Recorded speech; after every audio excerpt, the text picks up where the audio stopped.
Yo, what up? Wowza G's. Yeah. Hello, this is Aaron Jerome again with Jerome Electronics, and you're listening to a song by Scott and Brendo featuring Justin Williams. The name of the song is Kitten Air, and you should look for it, listen to it. It's a pretty awesome song. Anyway, it's probably best to get into what I'm really here for, and that is to get into something called a bus template. We're going to go back into Multisim today. This is called the Multisim bus template, but it has nothing to do with a bus. A bus template, well, a bus, that's pretty much basically like a ribbon cable in a computer. We call that a bus line. And with a ribbon cable, we can send signals parallel across a distance. Well, what we like to do with this simulated version of a bus line is tap into it at any point to get data that we need. So we're going to be building something called a bus template. The purpose of a template is to have a clean starting point with lots of options. Let me show you what the template looks like.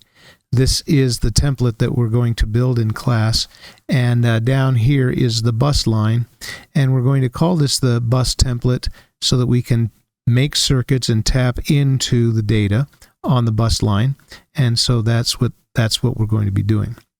I'm going to build this hopefully from scratch, and then my students can see this and see what the heck I'm talking about when I give them the assignment. The actual assignment is just a piece of paper I give them that looks like this. And I'm actually going to add a couple more things to this, but what we've got here is most of the components we use to make a circuit. If we need another copy of voltage, I'm going to put that up here. Another copy of a ground, I'm going to put that on here. And of course, there's the switches as well. They're not on there, but we do have probes. And basically, I just give my students this assignment, and I say, make sure to include the text that represents you. That is the date, the period, the seat number, and the name at the top. It's okay that the switches overlap the probes. Now, I said that was not allowed when I previously spoke about elegance, but in this case, I'm allowing it because the little probes will tell whether the switches are on or off. The lights will light up if you turn the switch on, and they'll shut off when you turn them off. Now, we have what is called the is line for each one of these switches. That is a 1 when it's on and a 0 when it's off. And then next to that, and that is, we're actually going to talk about how to change the net or wire colors as well. And so we make the is lines red and the not lines or is not lines black. Basically what that means is we're taking a regular data the regular data from that particular switch and giving it its opposite version in the not lines. We're going to be controlling the switches by the 1, 2, 3, and 4 number keys on the keyboard. That can either be at the top of the keyboard or on the number pad. They should both work as long as you got the number lock in the correct position on your keypad anyway. The letters A, B, C, and D are actually the variables that will represent switch values. We could call them red, green, blue, and yellow if we wanted to. We could call them, another assignment that's coming up is where we actually use this to build a sensor for the car, so that one of them could be the door is open or the door is closed, and the key's in the ignition or the key's not in the ignition, things like that. So we're just using generic variables for that A, B, C, and D. Red and black lines go down as far as the line under the letter O. So that's much further than you can see on this. And we'll talk about how to do that. Right-click and choose net color. That's how to change the wire colors, but I'm going to demonstrate that as well. This is Multisim here, and this is the finished circuit. So if I scroll down to the bottom, you can see that this bus line comes clear down to the bottom, clear down to past O, the line past O, and then they terminate at that point. Scrolling back up. Okay, so we want to build this. So the first thing I'm going to do, and mine might be a little different than this when I'm done because I keep changing things, hopefully for the better. I'm just going to open a new design in Multisim, maybe zoom into it a little bit so we can see the top of it, scroll over, scroll up, And of course, the first thing I want to do is place the DPSN text. So I'm clicking on place and then text and then clicking on the screen. The date today. What is the date today? The 11th. So my favorite dating format is 2 numbers for year, month, and day in that order. But I don't mind if students just say October 11th, 2023 here as well. But so I would use 23, 10, 11, and then space 10 times. And this is going to be the DPS and brand, so that means date, period, seat number, and name. We'll do this for P3. 10 spaces, seat number, I don't know. Let's go for Charlie 2, so that would be C2. And 10 more spaces, and then your name.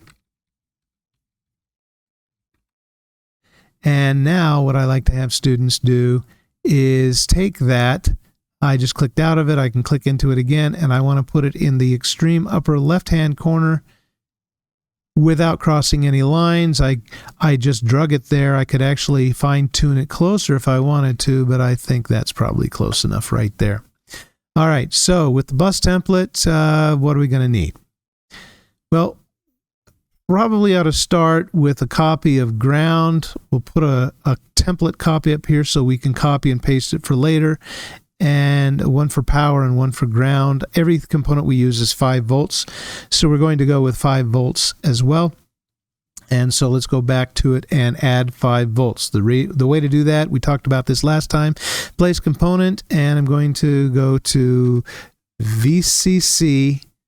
Make sure a group says all groups, and all families is at the top. Click on VCC. There it is. Double click it. And I'm going to place it on the screen. Oh, maybe about there is fine. And maybe I want to move some things around. I don't know. We're back here in selected component, so let's do a digital ground as well. DGND. Double click on that. Now we got a ground. Put that there. We'll move stuff around later. Maybe what we need is a probe. And I think I'll just go with a basic red. Probe red. Put that up here. And that's fine like it is. And then what else? I don't mind what colors you use, but I think red is kind of a standard color. We're going to need some gates, so we're going to need a 74LS00. N, I like to put an N at the end, not because we need to specifically make it out of something, but because it reduces it down to 2 choices, either the integrated circuit version or the individual gate version, which is what we want to use right now. So there it is. We're going to put that. Just need 1 copy of that. Put it up there. And now we probably ought to have an O2 up there. So 02. And double click that and put one of those up there and go back and get an 04.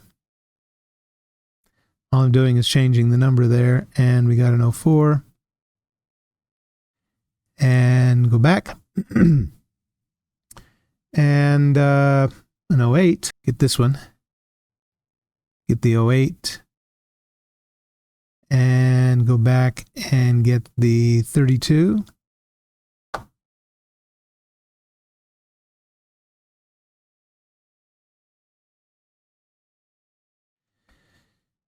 And might have to rearrange these. And we won't, if we're making big complicated circuits, we're going to use we're not going to actually need to read the names. That's why I have my students memorize all of these gate shapes with numbers. And we won't need the reference designations either. What have I got here? Got another one of those. Going to hit escape. And let's go for the XOR gate.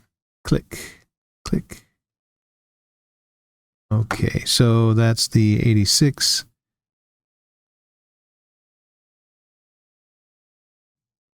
The OR gate with an echo. There are a lot of versions of the OR gate, so, that maybe makes sense to kind of put them all together. Maybe I'll do that in a minute. Now, the last one is going to be the 266, the XNOR gate, or as I like to call it, the snore gate.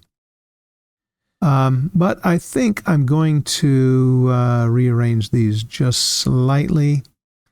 I think I'll start with an OR gate over here. Maybe organize these a little bit. The first gate is an AND gate. And then put these varieties of OR gates all down below. Then we'll put the AND and the NAND and the NOT. And kind of have them organized now. I think what I will... got to go get that SPDT. So let's click on that and just type in SPDT for single pole double throw switch. Clicking OK on that and maybe put it up here. And looks a little congested right now, but when we... let's move things around a little bit. Maybe I'll make that key space. I'll pull it up a little bit to kind of get it out of the way and put it as close to the switch as possible. The reference designation, that could probably go away. Let's do this. I'm going to select that, put that in place over here, maybe tap it to align it a little bit. That's probably okay. So I haven't done this before, but I think I'll try it. Select everything, double click, and now I can turn the refdes off of everything and the show values off of everything. Click OK. Oh, it just did one thing. Okay, so let's try it with all these and see. No, it only wants to do one at a time. Well, okay, fine. So on this one, turn off the refdes and the show values. Okay. Okay, so show values. Just have to go real quick, I guess. The whole point of a template is that it is faster later because you don't ever have to do it again.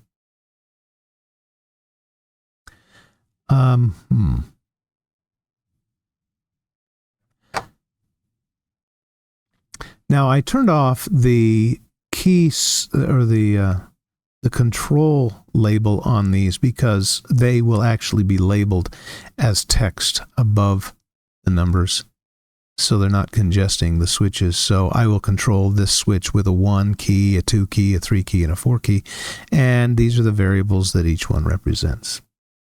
Okay, going back. In fact, I don't even need that VCC or the ground.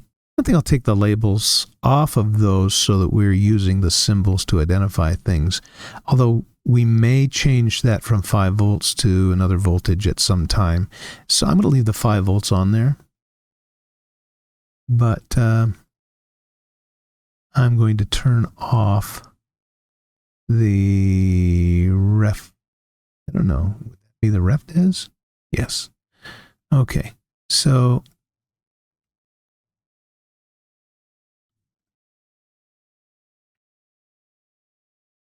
and the ground, I think I'll turn that off too.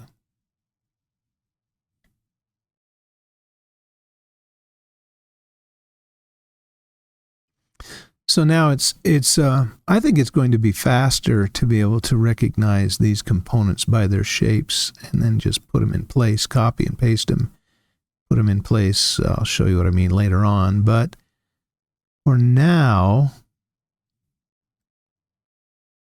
we'll put them in like this. I feel like there might be another component in there somewhere I could put in, but for now, let's go with this. Okay, now, going to the bus template that I already have. Now we need to start building this bus template circuit. So I'm going to start out with the 5 volts and I'm going to need some switches. I'm going to have to rotate the switches. And notice the direction that they're rotated. Straight up on the lever is going to be on and slanted is going to be off. Incidentally, let's run this thing and show you that. Click to run, and then I can hit the 1, 2, 3, and 4 key, and you can see that those are controlled by the 1, 2, 3, and 4 keys on the keyboard. I'm going to right-click, copy that, go back, paste a copy of it, and put it roughly up here. I'm going to need some ground. I think I put the ground, copy the ground now. It's going to be a little faster with the Control-C and Control-V on the keyboard, so I'm going to start using that. Put my ground over here. It seemed like it was over there, roughly.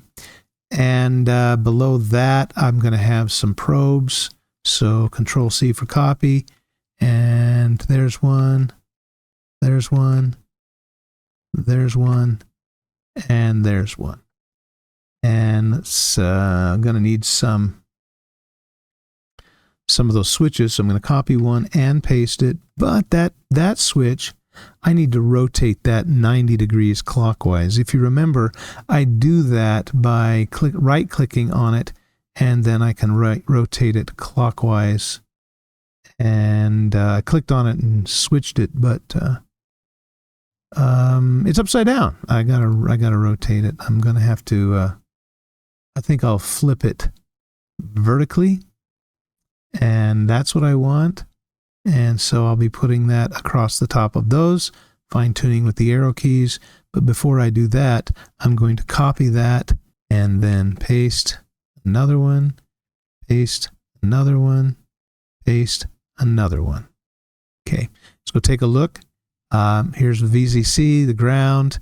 We'll be adding some text later. Need to make a little space for that. We're going to put the switches above the probes.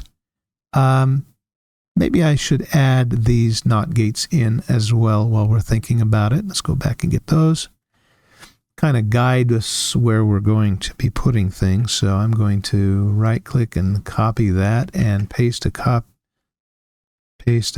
of it. Going to need to rotate it. Let's see. I'm going to rotate that 90 degrees clockwise, and I'm going to push these probes a little closer together so that they're equally distant. I might regret that and have to move them back when I place these switches over the top of them. But I'm going to just put the switch about in that. I guess about that position is what I'm thinking of. I'm going to put that switch up there. Kind of make them all symmetrical. I could have copied and pasted all these probably. To save some time.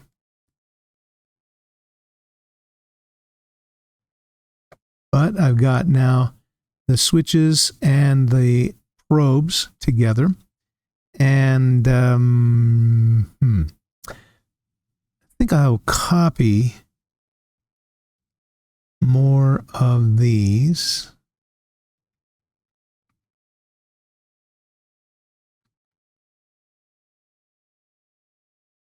Using the keyboard again.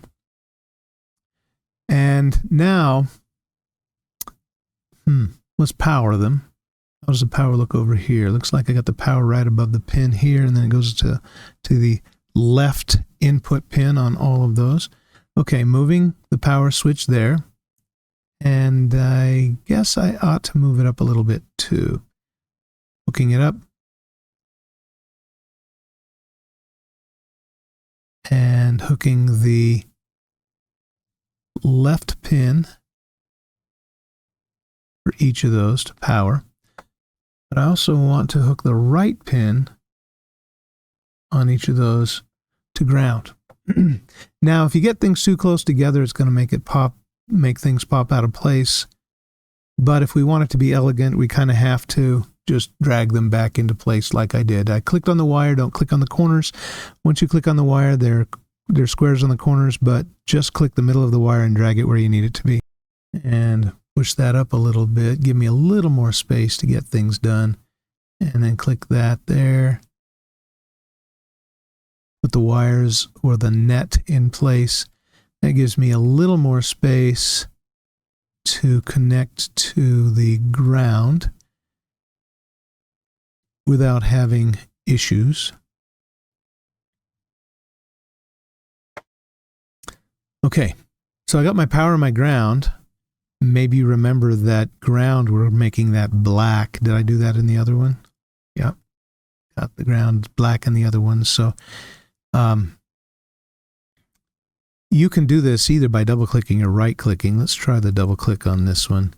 And it says net color here. I click on that, choosing black, click OK, and apply, and OK. And now anything that's touching that wire, that net, is also black. Okay, to make sure we have enough spacing between these, which means I might have to change it later, but I hope not, because these NOT gates with the buffers on them make for pretty wide space demands, but I'm going to come down here and just scroll and don't worry about the wire being all jagged and everything. I'm going to come down to the line at the bottom of the O and double click on the nearest dot there. And so I've made my first bus line. So now I'm going to drag this NOT gate. Now there's a problem because things get too close together here. So there's a trick to making those work.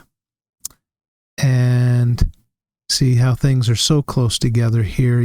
If you try to put these NOT gates up here too close, it'll mess things up. So we actually have to ease them in.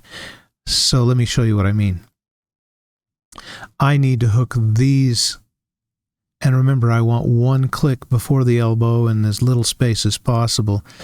And then I'm going to hook this up here, and then I'm going to click that up into place. If you try to click this up into place first, make a temporary one. Well, let's go to the bottom on this one. Scrolly wheel all the way to the bottom, making my second power, or my second is bus line. Going back up to the top. Doing it the other way, which is the wrong way, I can come to here, turn the corner, click on that.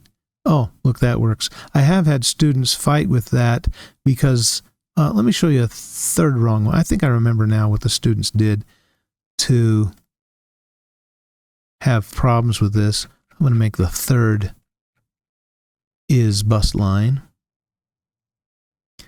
Go back up. See if I can mess up the same way my students tell me that I did. If I click from there to there, and then, well, I need to go sideways too. You can actually click on a dot usually to go sideways, but there's nothing to connect to, and that's a bit of a problem for students. You kind of have to make that elbow first, and then you can connect to the elbow. Okay, let's go ahead and put the fourth one into place. Make that is bus line.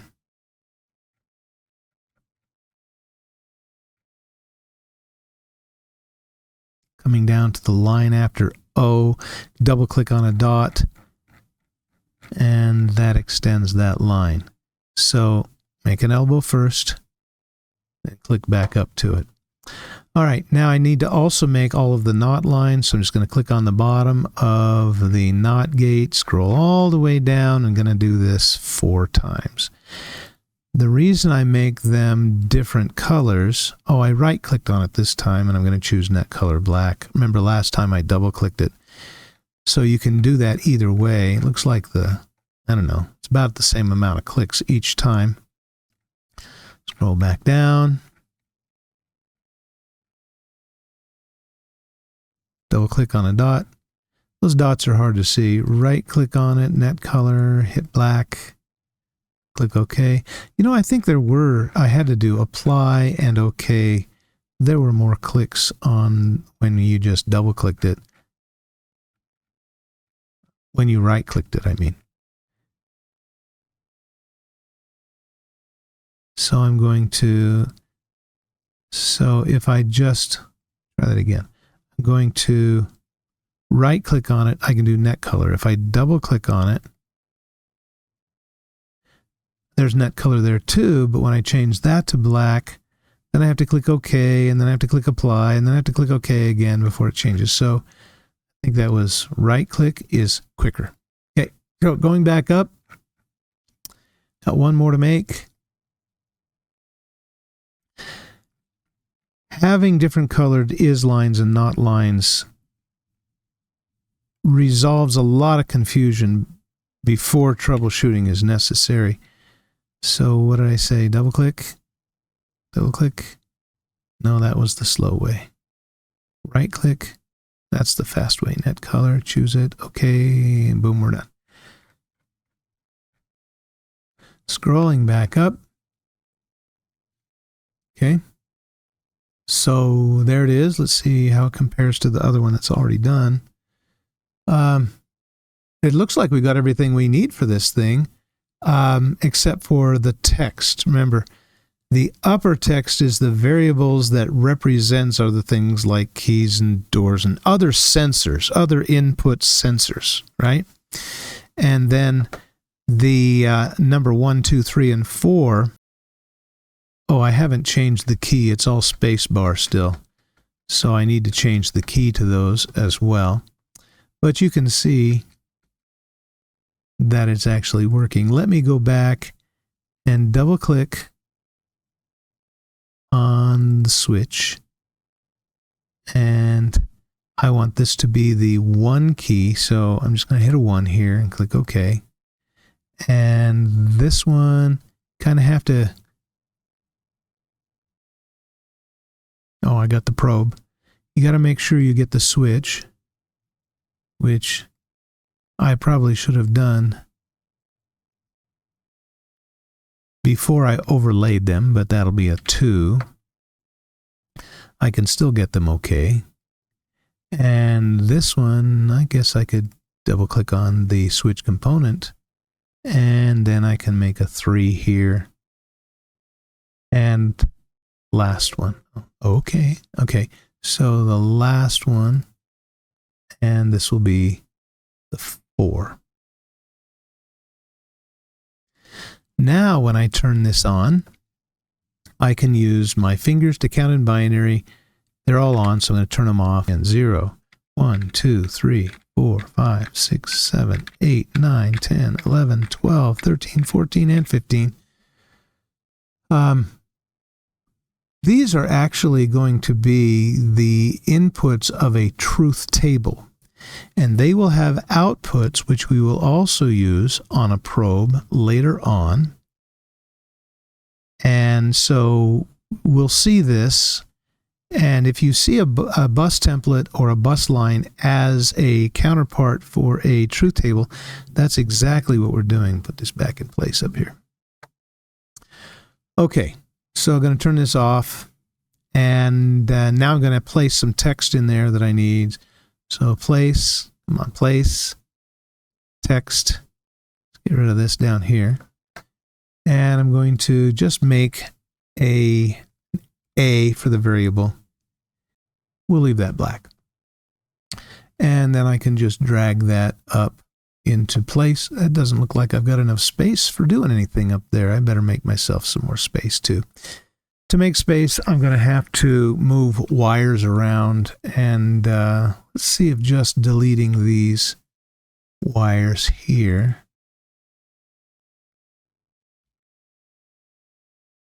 will give me enough space. Let me delete this one as well. And now I need to ground this. It looks like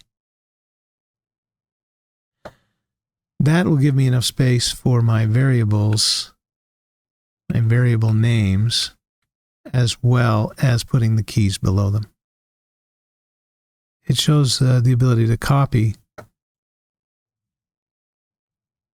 Let's see if I can do it with the keyboard. There's another one. There's another one. And there's another one. And why not just do the bottom ones as well?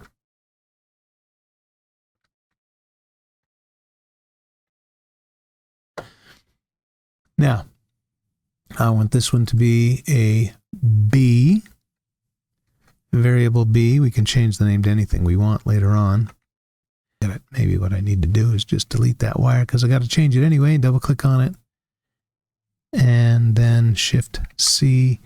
And let's go ahead and get rid of that one. And double click on that. select it, Shift D. So I got my variables. While I'm at it, I might as well just call this one 1, 2, 3,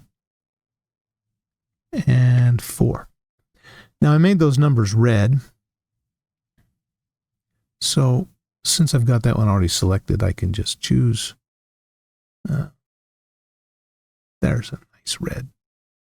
And this one. Oh. Down, make red. One more. I don't know. I'm tempted to make them all bold too.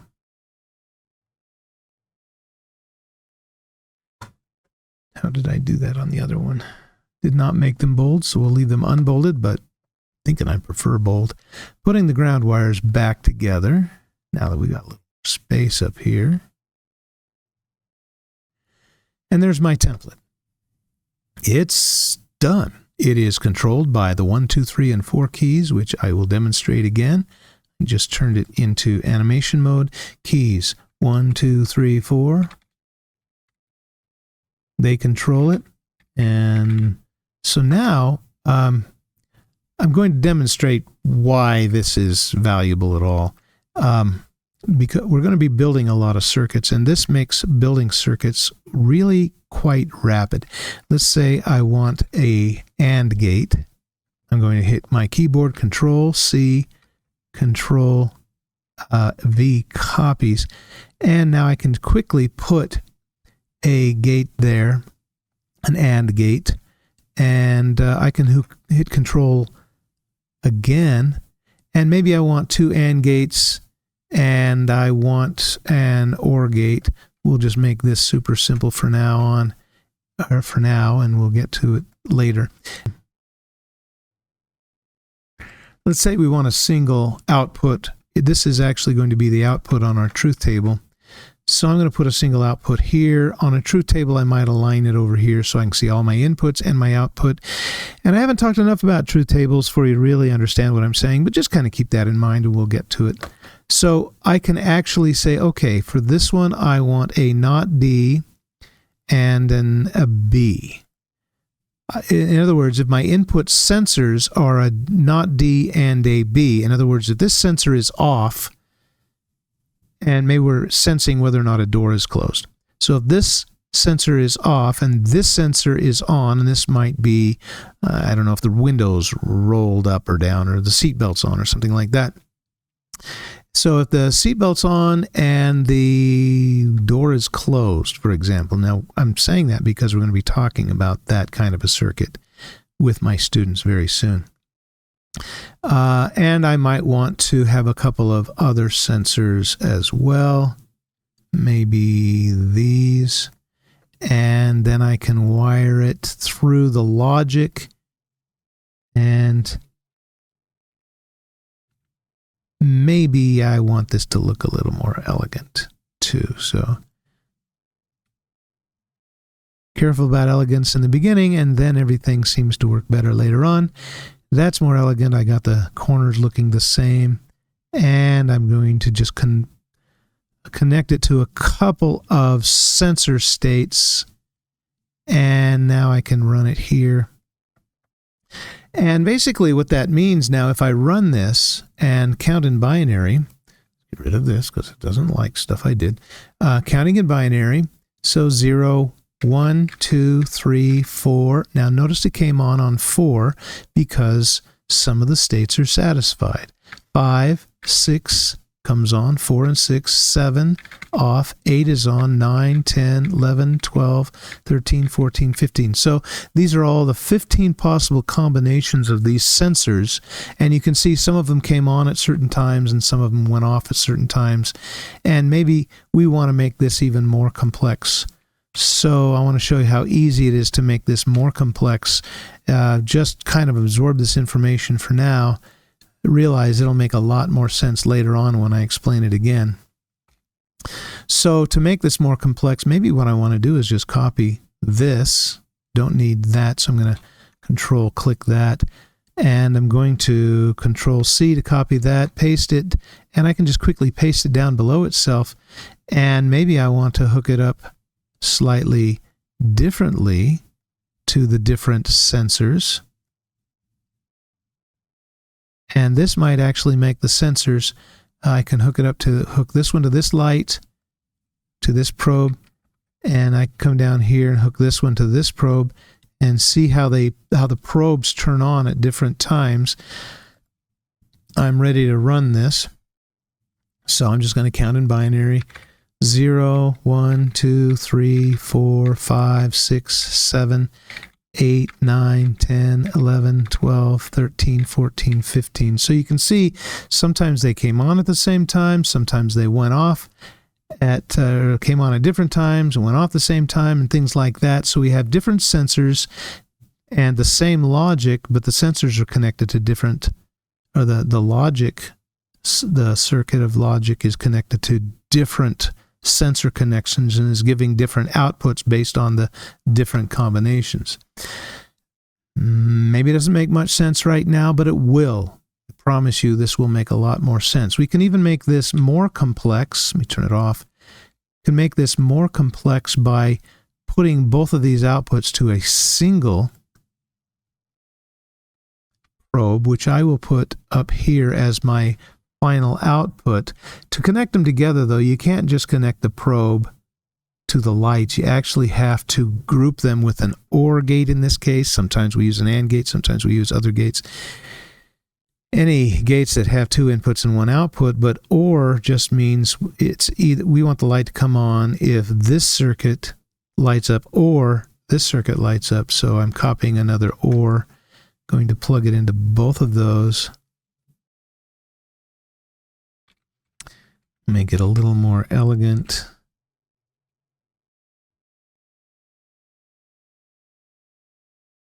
And I can actually hook it up to this now.